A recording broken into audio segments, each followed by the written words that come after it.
Okay. So let me see. So you're the number one player in Nigeria? The number Number one, one. yeah. No, I'm number 3, but I'm the present national female champion. Oh, you're the current national champion? Yeah. Oh, wow, wonderful. Congrats, that's awesome. Okay, all right, just give me 1 minute here. Okay, so,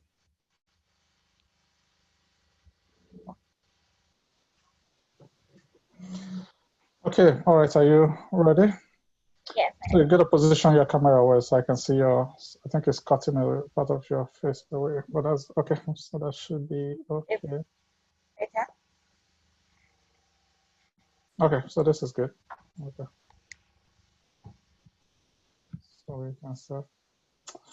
Okay, all right. Welcome, everyone. I'm excited to have Deborah Akintoye here with me today. So she is a woman FIDE master and the current national champion in Nigeria. So Deborah, welcome, welcome. How are you? I'm fine. Thank you. Excellent, excellent. It's exciting to have you. Thank you for all the work you're doing in Nigeria chess. You guys are setting the pace and providing or encouraging a lot of young girls in Nigeria to continue to play the game. So why don't you share a little bit about your story? How did you start playing chess, or what got you into chess? Okay. How I started playing chess. It's a very funny story. Well, I was in secondary school when I started playing, Okay. and I changed schools when I got to SS1. I went to a new school. On getting to the new school, I found out they had two major sports, chess and swimming. So my new classmate told me to go for swimming instead of chess because apparently there were teenage young girls and there were fine, cute lifeguards in swimming. So I wanted to choose swimming. But then my principal of school then told me to choose chess instead because apparently when I did the entrance exam into the school, I aced in mathematics. So she thinks I have good calculation skills. Okay. But then I really wanted to go for swimming. And then she was able to convince my parents and they registered chess for me. Okay, then I've always been a good child, but I was willing to rebel then. I wasn't going to go for that chess since they registered me for something I didn't want. And Okay. so my first chess class in school, I didn't go for it. My second class, I was in my classroom with my colleagues, my classmates, and we're gisting when a teacher came in. Unknown to me, it was a chess teacher. And then he asked me, it was like, are you a new student? I said, yes. He said, did you register for chess? I was like, yes. And he was asking me, what am I doing here? That was when he introduced himself as the chess instructor and told me Okay. to go to the chess lab. So I had to listen to the teacher and I went to the chess lab. On getting there, I saw two people playing, a girl and a guy. The girl was the best female player in the school then, and she Okay. was playing against one of the top male players. And the way they were talking, the guy was like, she wasn't going to beat him. There was no female that could beat him in school. And when he finished playing, he actually won the game. So right then and there, I decided that I was going to learn the game and I was going to be the first girl to beat that guy. And That's interesting. I became serious with the game. The next classes, I was always among the first to attend. And within 3 months, I was good. I was getting that I was able to beat most of the females in school and some of the males. After 6 months of learning, we went for a competition, one secondary school competition then, and I was able to get a bronze medal. So I was coming up. Oh, wow. Within a year of learning, they now paired me and the guy together. And so we played. And into the move, I fought this king and queen, and I got a free queen. I was really happy. I was really happy that I got this queen. But unfortunately, we didn't finish the game. We were unable to finish the game because of time constraints. The time was over for the chess game. But although I didn't finish the game, I was happy that I had taken a queen, and I was quite sure I was going to win that game. That's right. That's right. So that gave me ginger that I could really, really do it. And by that year, within that 1 year of playing, I became the first best female in the school.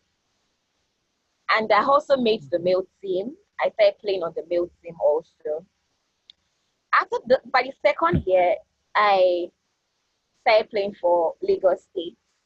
I became a Lagos State player. I was preparing for the National Sports Festival. Oh, okay. But then, by the time the National Sports Festival came around, I had my exams to face my WAEC, so I couldn't participate.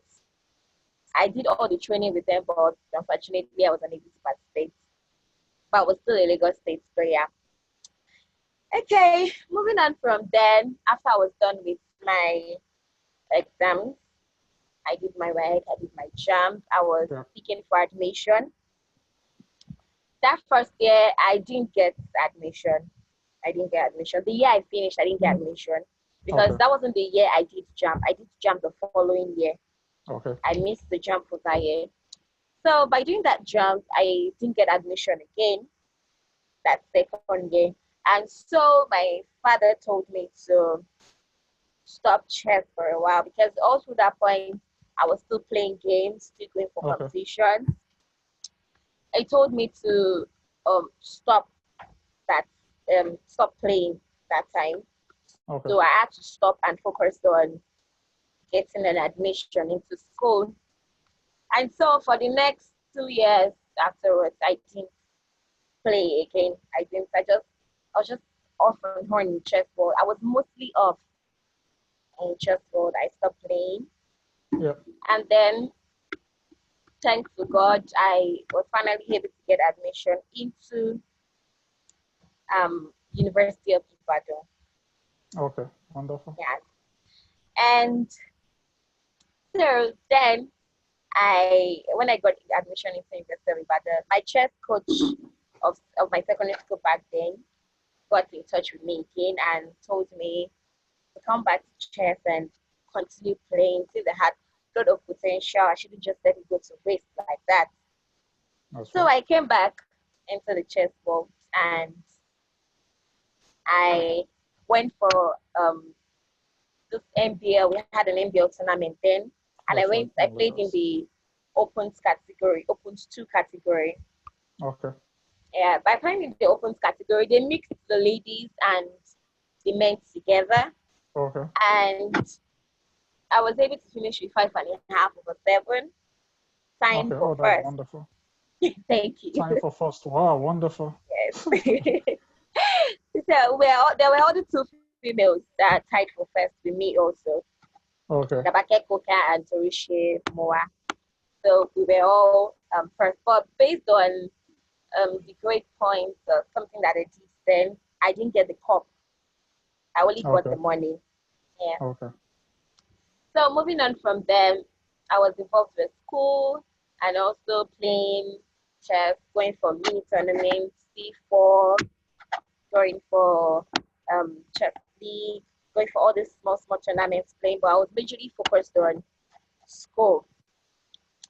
Fast forwarding to last 2 years, I was then able to make I got my rating and I was able to make the chess Olympiad team. So I went to represent Nigeria at the chess Olympiad in Batumi, Georgia. And wonderful. there, yes, there I finished with 6.5/9, earning myself the Woman FIDE Master title. Oh wow, wonderful. Thank you. And the funny thing was, I I got a title on the 4th, and my birthday on the 4th of October, and my birthday was 5th of October. So it was like Oh, a wonderful. birthday present. Wonderful. That's awesome. That's awesome. So let's go back a little bit. I'm just sort of interesting to know a little bit about your secondary school. It's kind of odd to have a secondary school in Nigeria that only had chess and swimming as the major sports. You would think soccer or something else. So why don't you tell me a little bit about your secondary school? Was it a private school in Ibadan? Was it in Lagos? Um, what made you change? Because you mentioned that you had to switch and move to a different school, SS1. Yeah. Okay, it was a private school in Lagos, the Duke Okay, School. so that was Lagos. Yeah, it was in Lagos. I'm Lagos based Okay, actually. Yeah, and then the reason why I changed was because my my cousin's father, yeah, my cousin actually attended that school, and the father told my parents about the school, that it was a really nice school. And also, the father told my parents about that chess also. Now, I had known about chess before because I read about it in books. I actually read quite a lot when I was younger. I still do. And I've heard about how it was a king's game, a game where they used to solve wars back then, the Roman Empire. okay, So my father also, who was the one who taught me how to read, had known about it. So I think that was part of the reason why I decided to change my school, my brother's school, and take us to the new school where I was now fortunate to learn chess. okay, excellent, excellent. So before going to that school, you never actually played chess before, right? No, never, Oh, okay, never. oh, okay, excellent. And so it's interesting to see that what actually got you motivated to play chess was hearing that guy saying no girl can ever beat him. So that got you really interested in the game. Yes, it did. So tell us a little bit. So why did you? Is there something else that fascinated you about chess when you actually started playing? Yes. So SS1, you were probably, how old were you at that point? Uh, I was 14, 12, 12, 12, okay. 13ish. Yes, 12, 13. Oh, okay. What fascinated me about the game was the challenge. I've always been fascinated from childhood about things that has to do with mental calculations, things that make us tax our brains. So Hmm. solving puzzles, solving chess positions, not knowing what your opponent is thinking, but making sure you play moves that your opponent can counter, making sure you play moves that guarantees you a win fascinated me then. You know, Yeah, we don't know our opponent's mind when we're playing, that's right.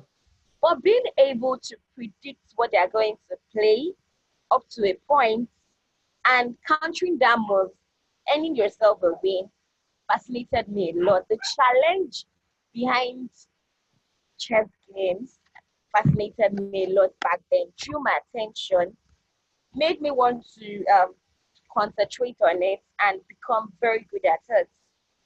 Also, the fact then that the game was majorly populated by males, it was Yeah, populated by men, and there were that's right. few ladies playing, made me want to play and um, get there and be among the top male in the country.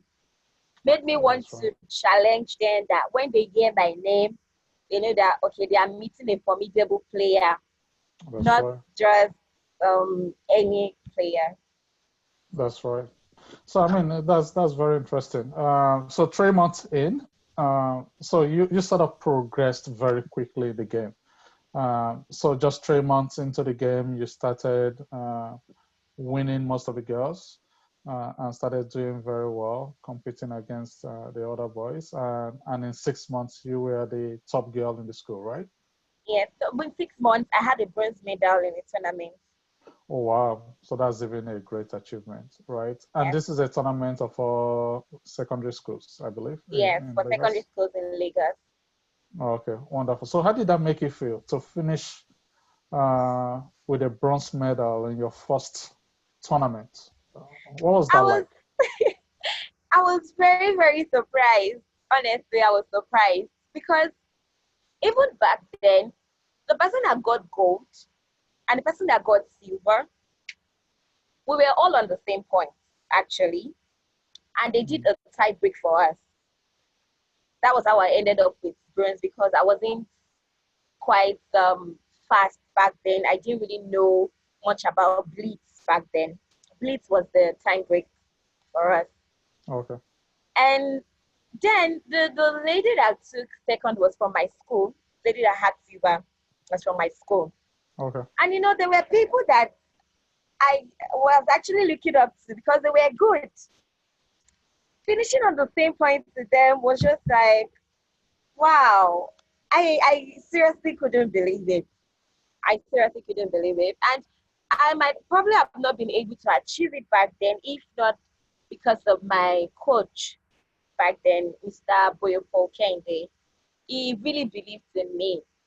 Wow, He wonderful. saw the potential and he was pushing me to doing great, giving me books to read back then, puzzles to solve, putting videos, audios on my system, making me watch them and learn. So, when I had someone that believed that much in me, it drove me. And when Wow. I was finally able to achieve that, oh God, I was seriously, seriously happy. Well, I was that's happy. It was yeah, yeah. unexpected. That's awesome. That's awesome. And I'm glad you did talk about the role the coach played. And I think that's what I tell a lot of young players. Try and get a coach as soon as possible. I think coaching plays a critical role. Just having someone to guide you, to give you guidance, and to provide you with all the support. So that's very critical. I'm glad you had that earlier. Thank A you. coach that actually supported you. So that's good. All right. So in about a year in school, you continue to progress well, and then you started playing in the national scene, I believe. All right. So you Yeah, started competing yeah, in tournaments outside of school. yeah. So why don't you talk a little bit about your first tournament outside of school? What were some of your goals at that point when you started getting into the national chess scene? Okay. Mm. Outside of school, my first tournament was playing for Lagos State as a young player. That was actually even a school sports festival, but it was more of a state thing for young players. And that happened at Calabar, I think. On getting there, I know I had realized that, okay, I was going to be meeting people from all over Nigeria, people from other states. I had been Okay. able to play in my state, Lagos State, and I was able to dominate up to a point. Now I was going to be meeting people I have not even seen play before. I Okay. I did not even have the opportunity then to analyze their games. So they were unknown factors. Mhm. And on getting there with my team, playing there, when we started playing them, they were formidable players back then. Yeah. But good for us, or should I say luckily for us, my team was also very strong. And when we played, after playing the first game, we realized that even if they were just coming from other states, they were still chess players. It's still the Yeah. same chess we are playing. And they wouldn't, the openings they would play were things that were some of the things we had already studied, we had already learned. So we met them head to head, and my team actually came out first. We had a gold medal. came Oh, out wow, first. wonderful. Yes, yes. And also there, I had a gold medal also on my board. I had a gold medal on my board, and I had a silver medal in blitz. Oh, Yes, wow, wonderful. yes. So It that's was awesome. So, and it this was was a a lady. national sports, was it a national sports festival or it No, was a National sports? School Sports Okay, Festival. national school sports festival. Okay. And these are Yes, all the schools in Nigeria competing. yes, yes, yes. Okay. All young players from all over Nigeria playing and competing. Okay. Wow, wonderful, wonderful. That's great, great. So tell me a little bit about the support you had from your parents. So obviously you must have had some great support from your parents to be able to play chess, particularly at a very young age in school and traveling and going for all these tournaments. So tell us how critical was that to have support from your parents? Oh well, apart from the support I had from my coach, my parents were my next big supporters. My parents and my younger brother. Then it was also playing. They were my big supporters, and they they supported me throughout when I played back then in secondary school. Yeah. Yes. When it was time to go for competition, they allowed me to go. Though I was quite young then, they allowed me to go. Sometimes my aunts were the one that took me to the competition Okay. for to quite far places, or I go with my coach. They registered me for tournaments. Once I just tell them, oh dad or oh mom, I'm going for this tournament to so place. The next thing is, when are you going? That was it. They allowed me to go. There were even sometimes I came back home quite late, 9 p.m., 10 p.m. That's They right. didn't Yeah. complain. They didn't complain. They were still supportive despite my coming late or going to far places. They really helped me. You know, having someone believe in you other than yourself can really go a long way. It gives you the That's right. ginger to move forward, to keep doing that thing which they believe in you, and you wouldn't want to let them down. You want to make yourself proud. Also, you want to make them proud. That's So right. That's right. they really, really supported me. They really supported me. That's right. So that's good. That's good to hear. I think that's always important, particularly for young players to have that support. And so you were lucky. You had the support from your parents. You had a good coach that was guiding you, and so that's really awesome. So tell me a little bit. I know there is always a big struggle trying to combine chess with studies.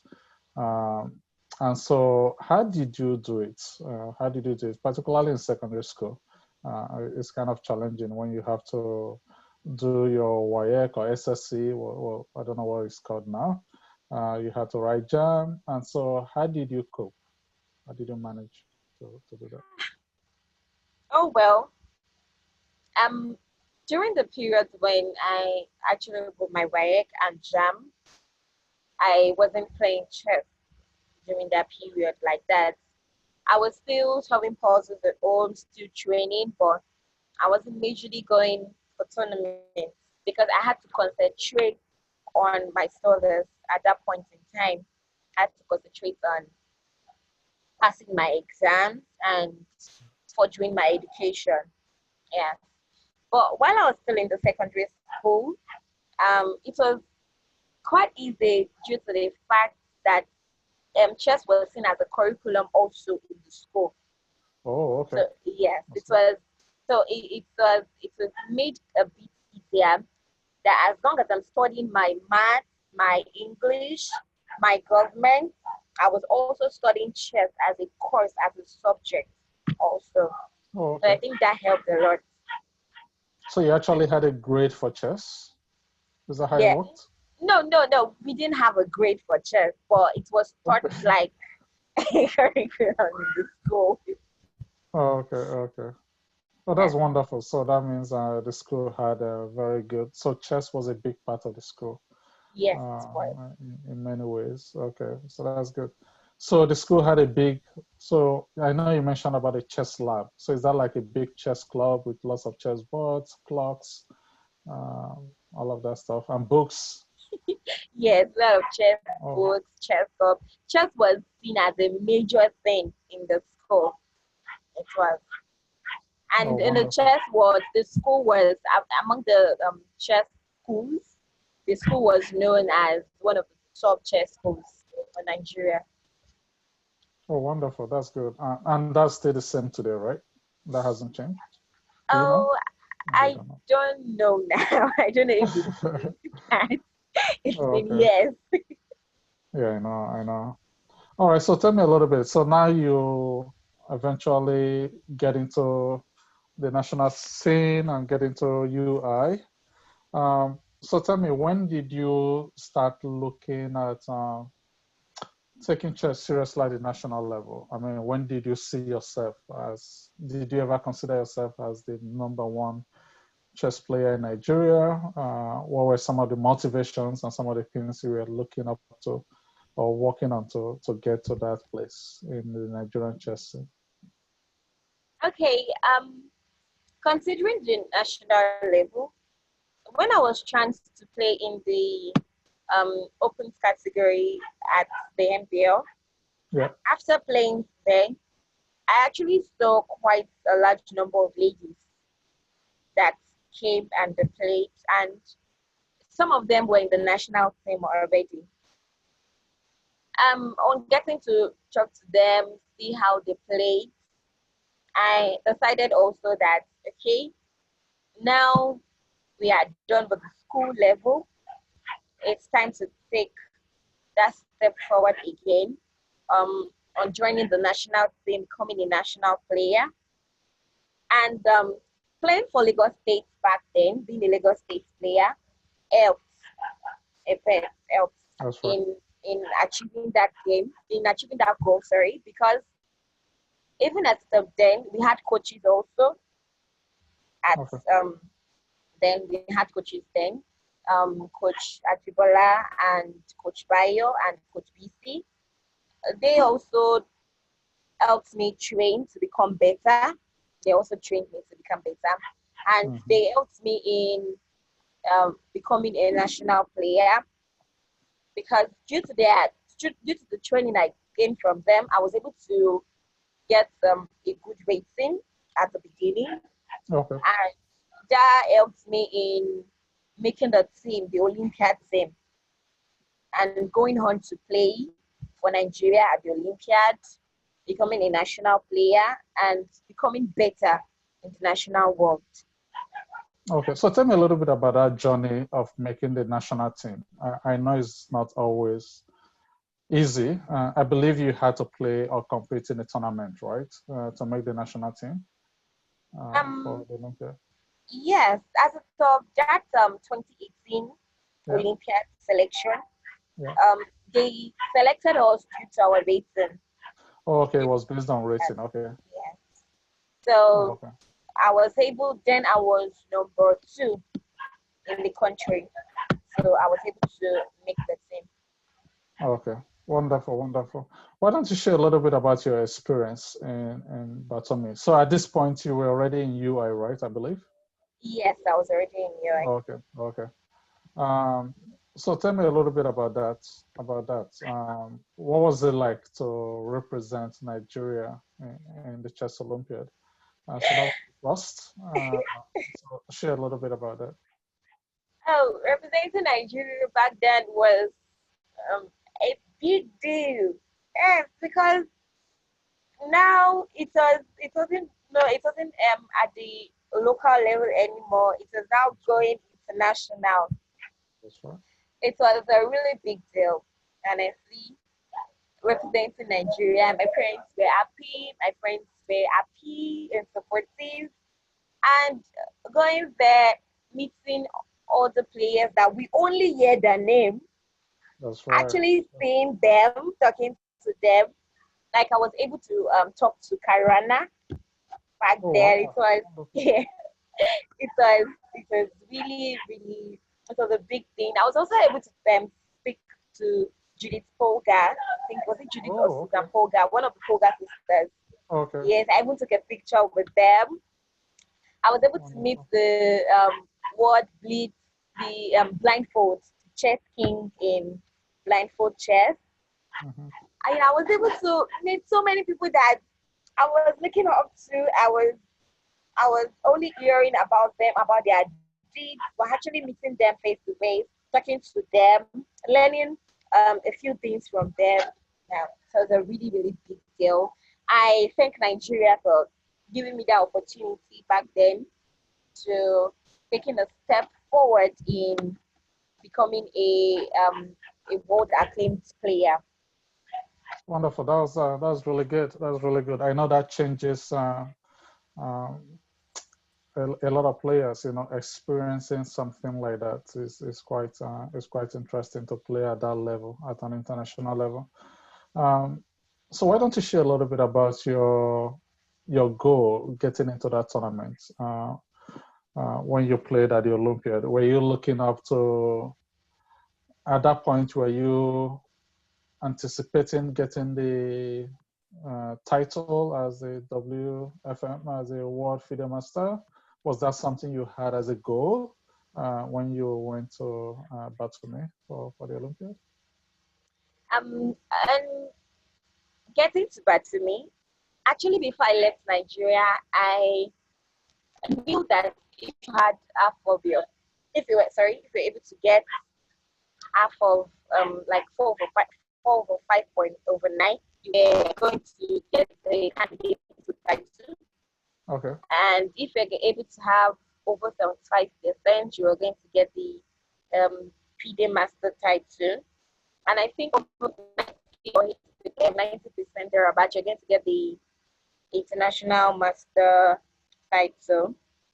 Okay. So on getting there, actually, I was aiming at first for the woman candidate master.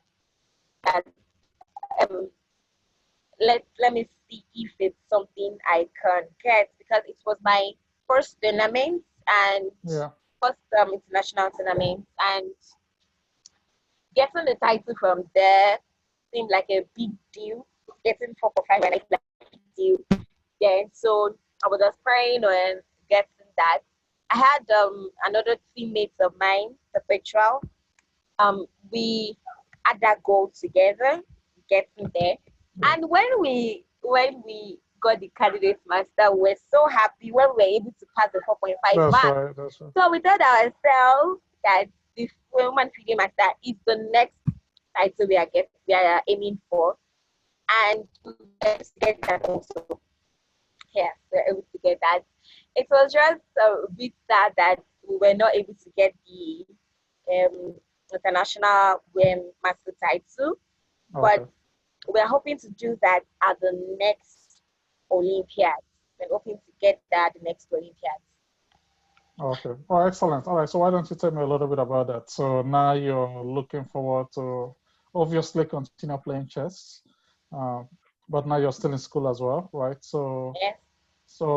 you're kind of very busy now. So you're combining chess, school, and I hear you're also working as well.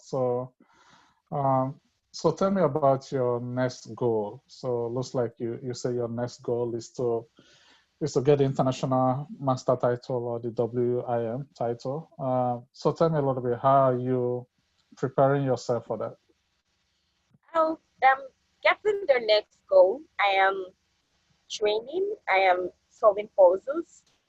Yes, that's my major form of training. My major form of Okay. training. Yes, I am also preparing to ask one of the top male players in the country when it's getting towards that time to train me, or to play with me at that period, so I can cut down my blunders and I can know where I'm lacking and where I am getting better at. Yeah. Next goal is becoming a woman international master and also achieve a little of 2,000. So I think I'm losing your audio now. I don't know what's happening.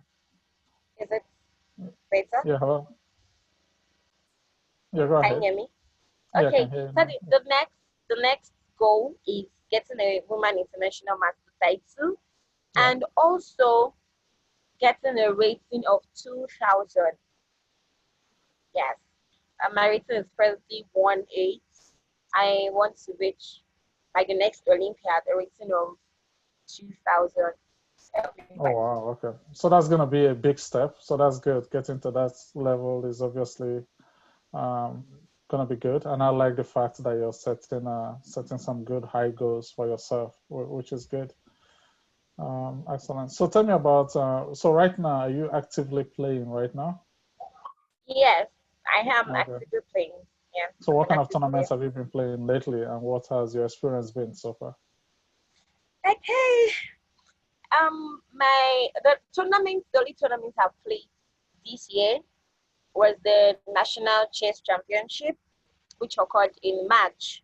Okay. Yes.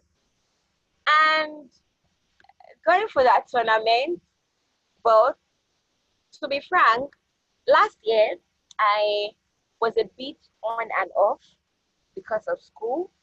I wasn't able to fully concentrate on chess. So I could say I am a bit rusty now, or I was a bit rusty then. And going for the tournament, they they selected 10 top female players in the country, and I was going to be meeting them. Um, Going for that tournament, because of some people that have been playing over time, some of the female players that have been active last year, there were definitely some favorites, people that um, the world expected, or should I say the country expected to get the championship. Even at the venue, someone even made a statement that was like, um, the person that is going to get, we already know the person that is going to get the first position. So who among you ladies is going to be the second and third? Oh, okay.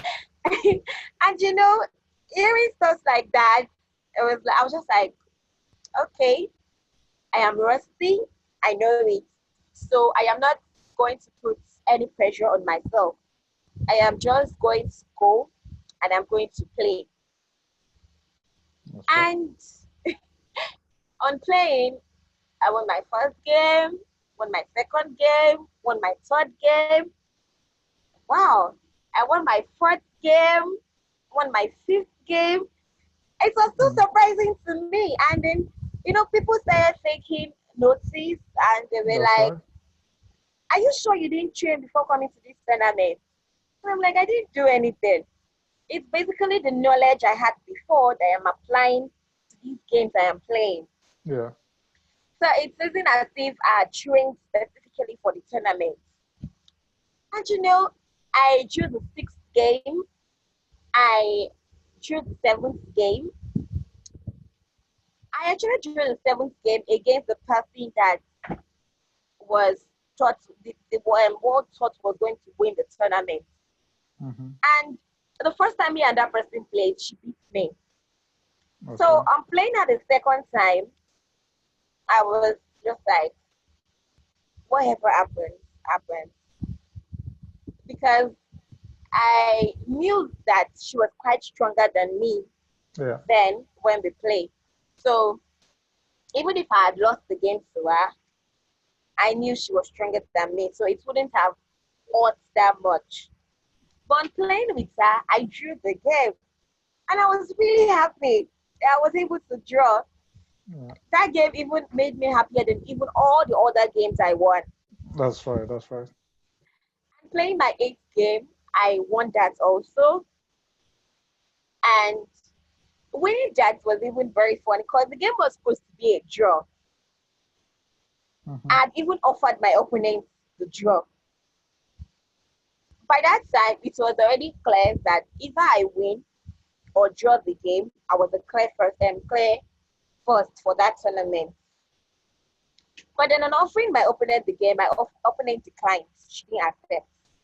And we played. And then she blundered. and I was able to win the game. That game also was really surprising because I was telling people that I offered her the draw. I was already willing to accept draw. That's right. That's right. But when she didn't accept it, I decided that okay, we'll play the draw out. And when she blundered, I was like, this game is won. And then I won the game. And then I drew my last game. It was really surprising to me and to everyone that I didn't lose a single game at that tournament. Well, that's an Despite awesome performance.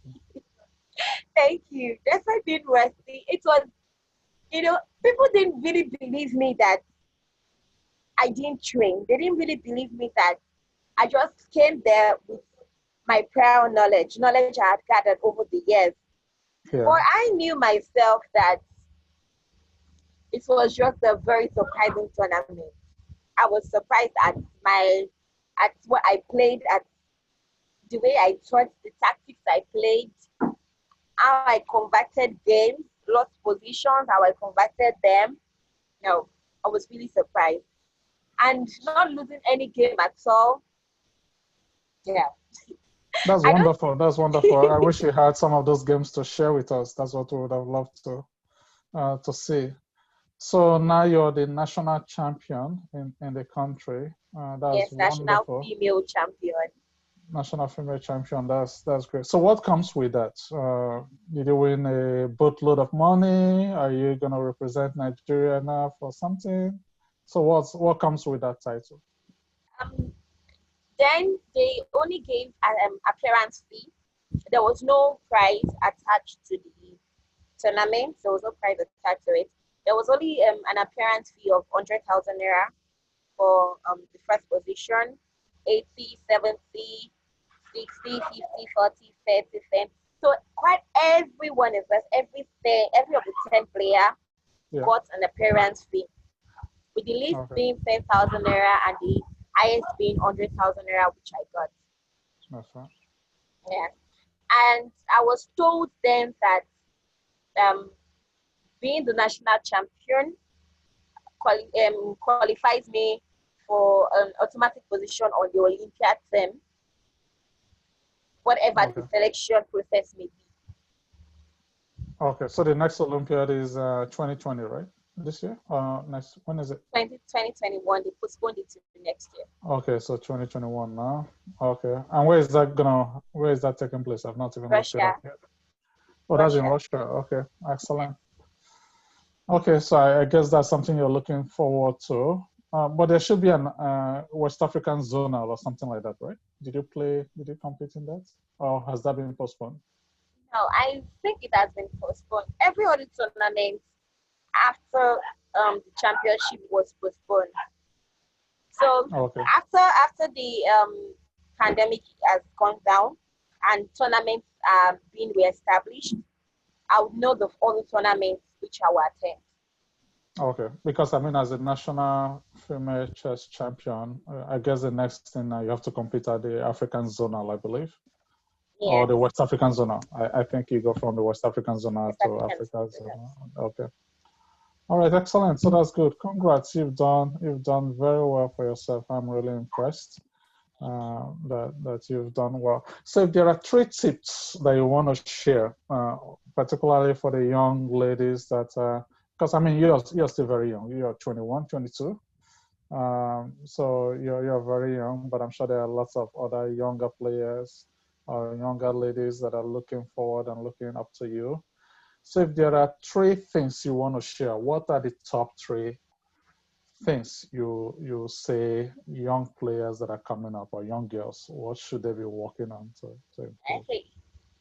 The 3 things I would share to young players coming up is, number 1, I would advise or I would say that you should find a training method that works for you. A training method that suits you. For many people, they read books. For some, they listen to audios. Some, they watch videos. Some sub puzzles. All of these are very important. But there is one training method that applies to you. For me, I'm more of a tactical player, so I solve lots of puzzles. Now, this doesn't stop me from reading, from listening to audios, from watching videos. This doesn't stop me from reading magazines, but this puzzle training method works for me. So I focus more on it than the others. But I do not neglect the others. I would say that we should find the training method that works for you. Focus on this and also do not neglect the others. Because for most now, it's quite hard to get a coach. This you training yourself with a training method that helps them, that works for you, will put you out there, will make you better, make you strong enough to gather the attention of somebody that will take it upon him or herself to train you, to help you become better. Um, that's the first one. The second one, I would say that you should consistently follow that training method. Rome wasn't built in a day. You might not get the results you desire now. You might not even see it now. But when you keep honing your skills, you keep training to get better, one day it is going to show. One day you're going to see the fruits of all the efforts you've made. One day you're going to play and people are going to see that you've gotten better. That's right. So one has to consistently follow it. Then the third one is, do not jump from one opening to another opening to another opening to another opening, or um from one studying one pattern of play, you jump to another one without completing that first one. Most people just study. They could study Sicilian today. Sicilian has so many different variations. That's right. They just study the E4, a C5, and then NF3. They play D6 or they play NF6. And then after studying that, they just study, okay, the first 2, 3, 4 moves. And that's all. The next thing they move to Karakan.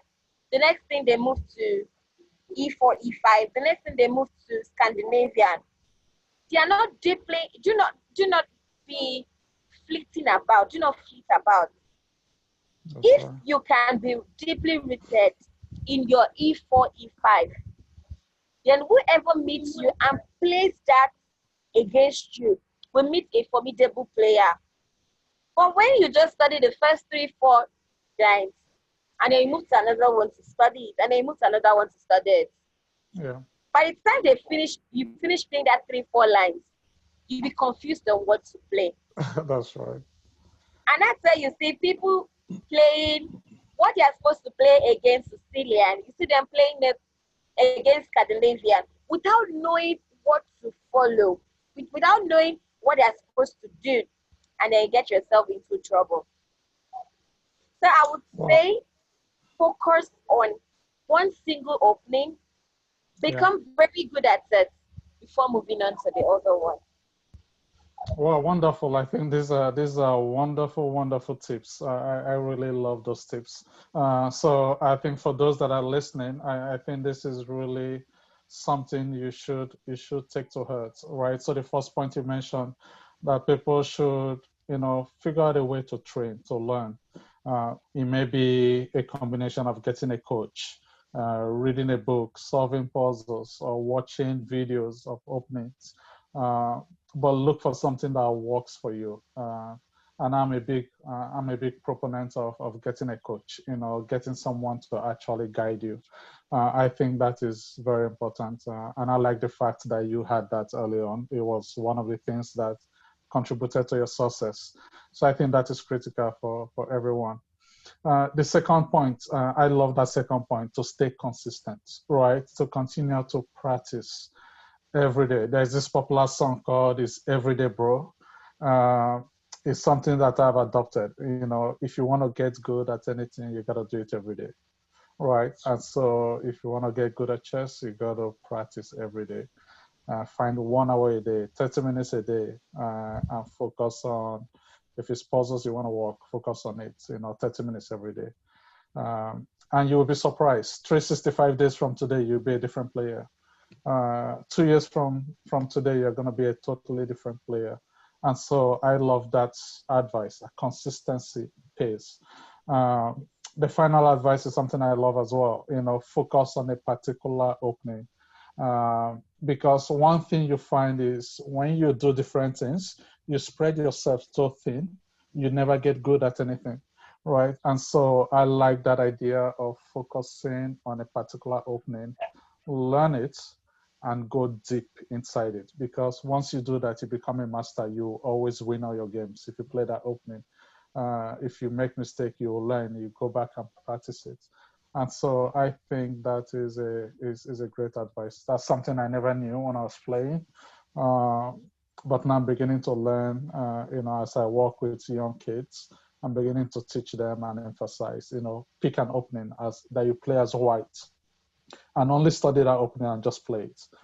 Pick an opening as a black, always study that and just play it. Look for something that works. So that is great. Thank you for sharing that. I really appreciate it. So I'm going to ask you a few questions. So what's your favorite opening as white? My favorite opening is E4. E4. Well, that makes sense because I know you're an attacking or tactical player. So I guess you consider yourself as an aggressive player. Okay, so that's good. That's good. So what about black? What was your favorite response to E4 as black, or your favorite response to D4 as black? My favorite response to E4 as black is E5, and to D4 is D5. Oh, okay. All right. So you like to battle in the center? Yeah. Okay. Well, that's good. That's good. Excellent. So do you have any, is there a favorite player in the chess world that you love, that you look up to? Is there a favorite book that has made the most impact in your chess career? Is that something you want to share? Okay. My favorite player in the world is Magnus Carlsen. Oh, that's good. I That's awesome. I admire his drive. I admire his consistency in playing, and I would love to get to the position which he is one day. That's right. That's in the international level. In the local level, that is Nigeria, my favorite player is Daniel Amouli. Okay. We started playing chess almost around the same time, and I am really, really glad to where he has gotten to now.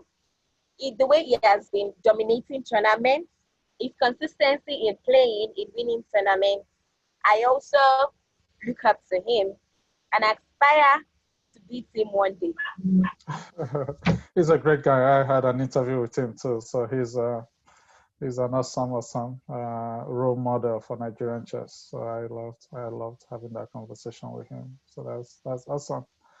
All right. So why don't you, for people that are looking up to you, why don't you tell us, what are you up to these days? What's been keeping you busy? What do you do in the chess world? What do you do outside of chess that you want to share? Okay.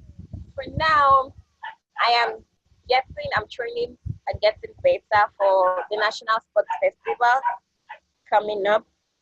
I would be when is that? Is that scheduled? It's between September and November. It was supposed to take place April, but because of the pandemic, it was postponed. So I'm not yet sure when the fixed date is, but it is going to be this year. Okay. So what state are you going to be representing? Oyo State. Okay, Oyo State. Okay. I'm representing Oyo State, and that's about chess.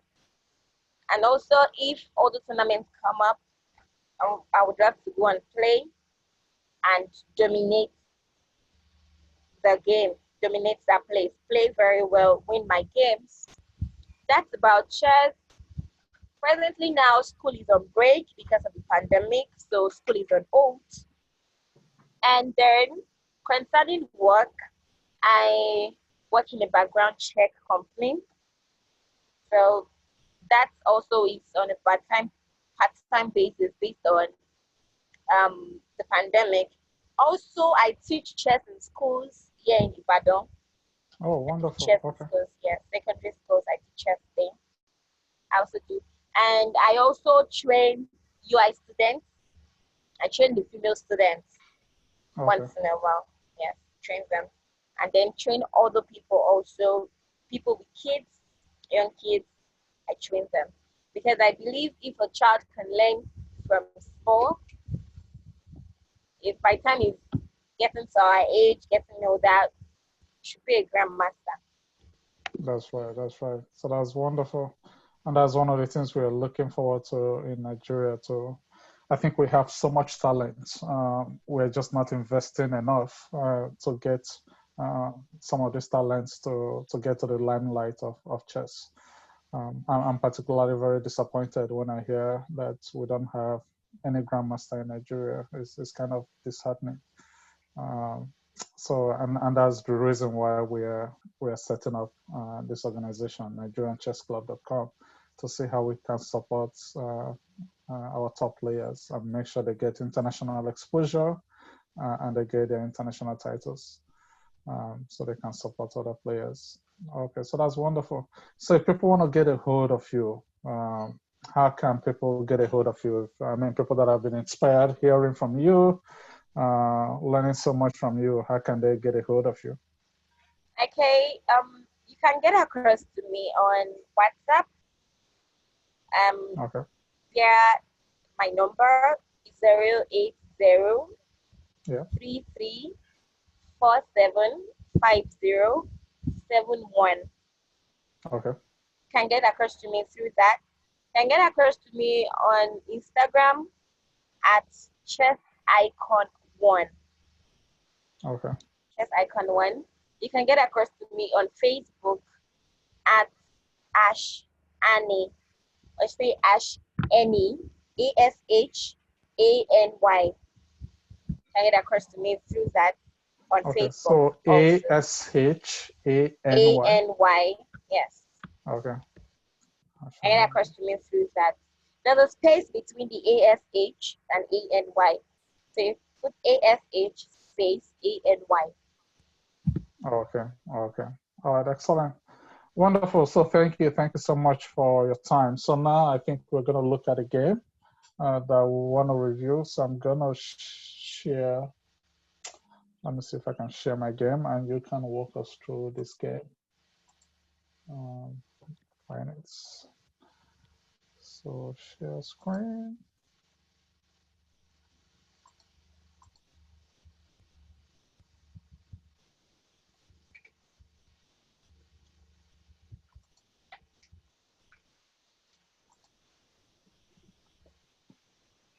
Okay, so let me know if you can see my screen. Yes, I can. Okay. Okay, excellent. Okay, all right. So this is a game we want to go through. I'm gonna get you to set the stage here. So this is the Chess Olympiad 2018. So tell us a little bit about this game. I don't know how much you remember. So it's round Okay. 7. Sorry, I'm coming. Trying to connect back. Um, sorry. Yeah, hello. Yeah, I'm sorry. I'm trying to connect back. Oh, okay. About the game, I can't really remember much about this particular game, but I'm sure as we're going through it, Yeah. I would remember things I was thinking back then when I was playing, and basically what the game is about.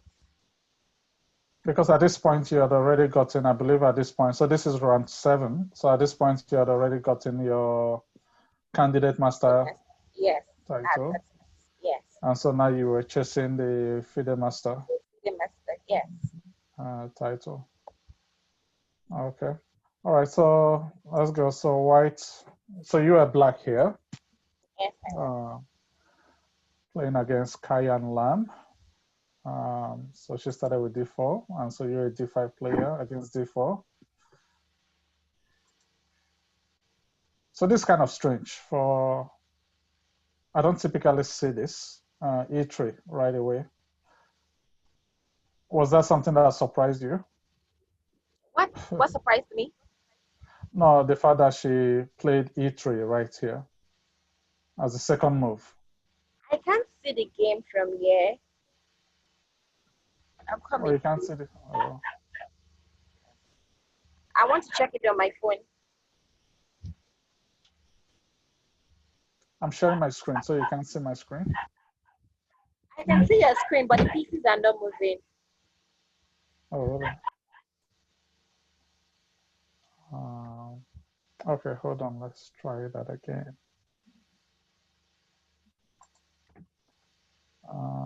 So, hold on, give me 1 minute.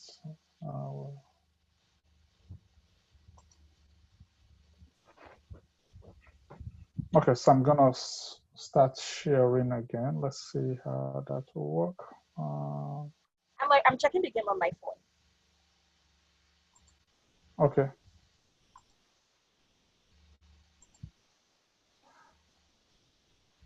Okay. All right. So you can see the screen now? Yes, I can. Oh, okay. All right. So if I move this, you can see the pieces moving now? Yes, it is. Okay. All right. So this is game. So she started d4, you went d5, and I was talking about the second move. So she played e3 here. Yeah. And so this is kind of strange, second strange move for white in this position. Yes. Yeah.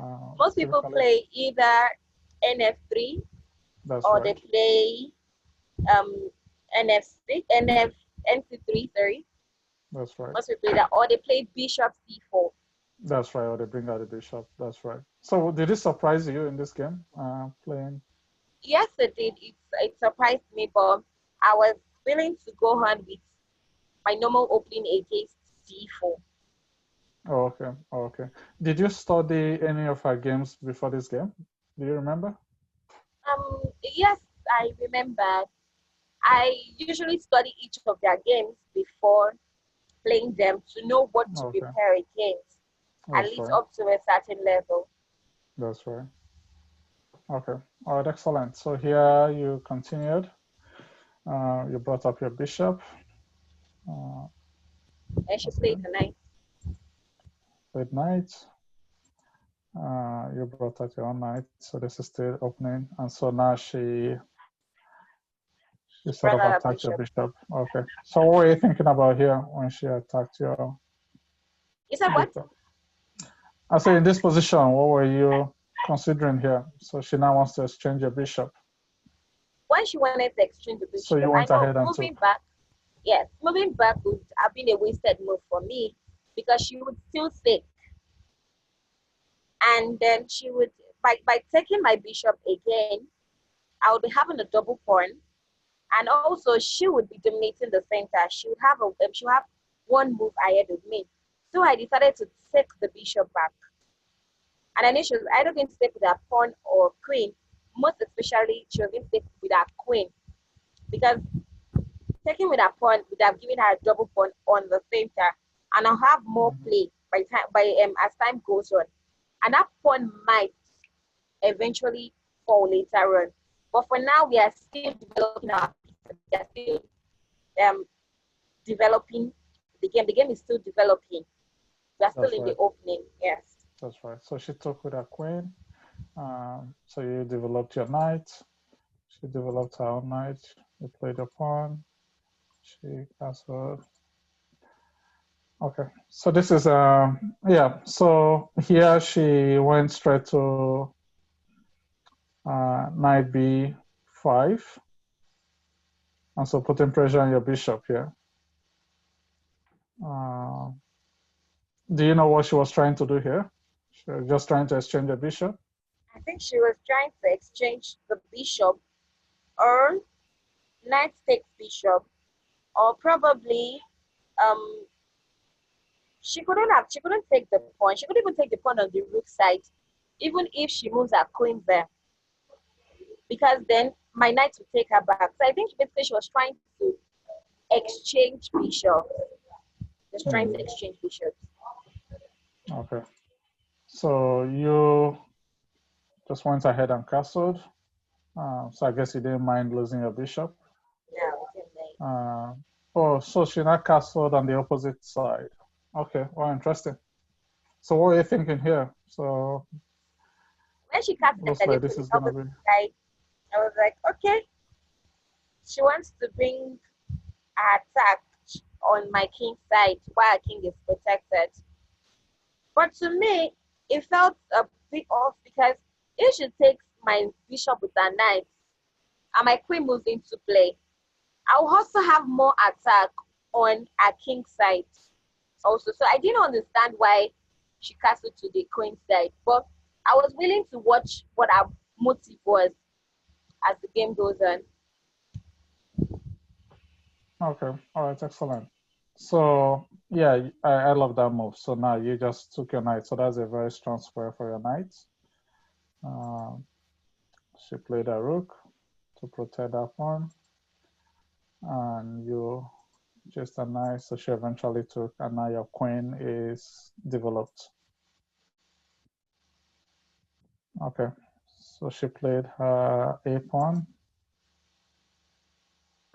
Okay, all right, so you chose to bring your other rook to b8. Yeah. Instead of pushing the pawn, I thought you would just push the pawn and push the b5 right here and For attack me, that. For me, I didn't understand why she played a3, because my queen could not move anywhere near that pawn. So I was quite surprised why she played that. But I decided to bring my two rooks together so that I could push the b5 pawn next. Yeah. And start attacking that king side. That was my intention. I wanted my two rooks to be together so I could double up at some point, or put my queen in front of the rook and start attacking the king. That's right. Okay, so you played your rook, and she played g3. Not so sure. Okay. Then yeah, so you started with your attacking move. So that's good. She played her knight here.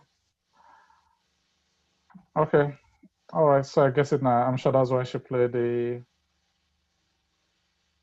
b3 earlier. So that I don't know why she played g3. Okay. So now she plays a knight. So I don't know. She's willing to sacrifice a pawn here, I guess. I think at this point, it's either she doesn't know what to play. She wants to push my knight away with f6, f3. She wants to push that knight away so the knight can go back. That's right. Because to me, that's g3. I didn't understand why she played g3 in the first place. And then playing knight e5 was just very funny, because everyone would know that my knight would take that knight, then my queen would take that knight. And even if she now moves bishop c3, my other knight on e4 can capture that bishop. So That's she right. she can't attack my king side. And my own attack is coming on a king side. So she wouldn't even have time to focus on attack on my own king side when my attack comes in. Okay. All right. So now you went ahead, you captured the knight. She captured back, and you captured with your queen. My queen. Okay. So I saw she was gonna do that. So she now She's pushed not my chasing your knight knight. away. I guess she wants to Yeah. chase your knight and then get her bishop to c3, I guess, to take control of that diagonal. So were you concerned here when she? When she did pawn push, no, I wasn't concerned. And to me, there was no point moving my knight back. Simply because if I move back, she's still going to push me away again. That's right. So I decided to just pick up the knight. And because my next move, if I had played knight on c5, I would have been blocking c5, see my c pawn from advancing. That's right. That's right. Moving back knight f6, she would have pinned my queen to the knight. And then I have to move the queen away, and then she would pick up the knight. So moving that knight away wasn't meaningful to me. So I decided to just take a bishop away so that I can continue advancing Continue with your attack. That's right. my attack. Yeah. Excellent. I think that's a good plan. So you capture the bishop. She captures with a rook. And then, yeah, you continue to expand on the queen side with your pawn. So I think you're gaining a lot of space here on the queen side. All right, so now she plays, I don't know if that's a helpful move, but she plays c3. So what were you thinking here? Because now you can tear, I think you can rip a position open now. When she played c3, I was still wondering then, because I can't play d4. d4, I lose my pawn. But I think she was avoiding b4, because b4 opens up the king side. If I play b4, if she doesn't capture, she moves up, I will still play b5. No, I can't play b5. If she doesn't capture, sorry, then I will be playing c4 so that I can advance with b5. So I think that was why she played c3 to block me from playing b4 and opening up a king side. Okay. Because I mean, here you can still play b4 right now. Yes, I could still play b4. Because that will now rip a position open, I guess. I mean, you have a lot of options now. So let's see, what did you do? So you went on, okay, so you went with c4. So what was your idea here, c4? What were you trying to do here? Okay, as for my idea with c4, I wanted her to leave that d3 file. I wanted her to leave this because I still had the intention of playing a5 so that I could play that b4. As of then, after playing the c4, though it was a good move, b4 would have been a better move back then for me to have played in opening up a king side. But I still had control of that side.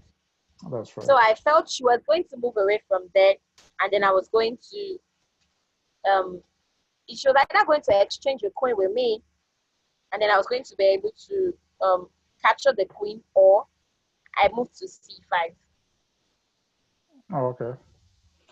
All right. So here, okay. So here she attempted to exchange queens, and you went ahead and exchanged. Okay. Then she took. So what was your rationale for exchanging queen here? Is it because you had space in the queen side and you thought you had an advantage? Exchanging queens there, I wanted the game to move to the end game position first. Yeah. Because I have an advantage. I was a pawn up, and my pieces are attacking more than our pieces. So when I exchanged queen, I was still going to move ahead with my a5 pawn. I was going to move ahead. Then b4 captures, and my rook has an open file. My second rook also has an open file, and I can double up and start attacking her, or move my other piece, my other pawn forward. Okay. All right, so that's good. I think you had a good plan here. Pawn up, and you had space on the queen side, and so you were just taking advantage of that. All right, so you continued with your plan. A4, she tried to double on the d5. You continued with your plan, captures, captures, captures. And now you're trying to simplify. So she moves, you exchange, she takes, you capture. Then she's now trying to break your pawn base. Okay, so that's good. So you come back to defend the pawn, she takes.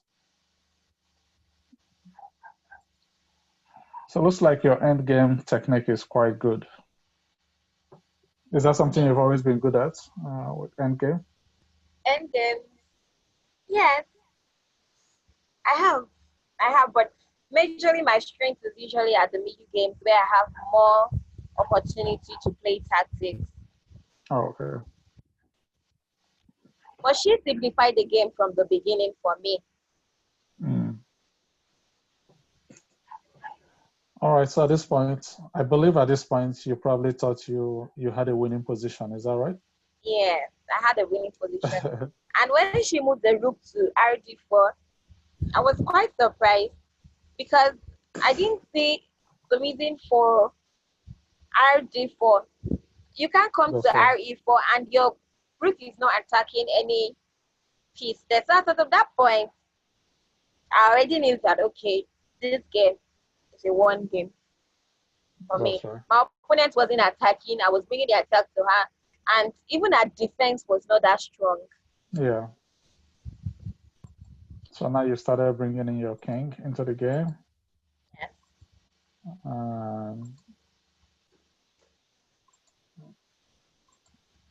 Then now you're just attacking her. So, okay.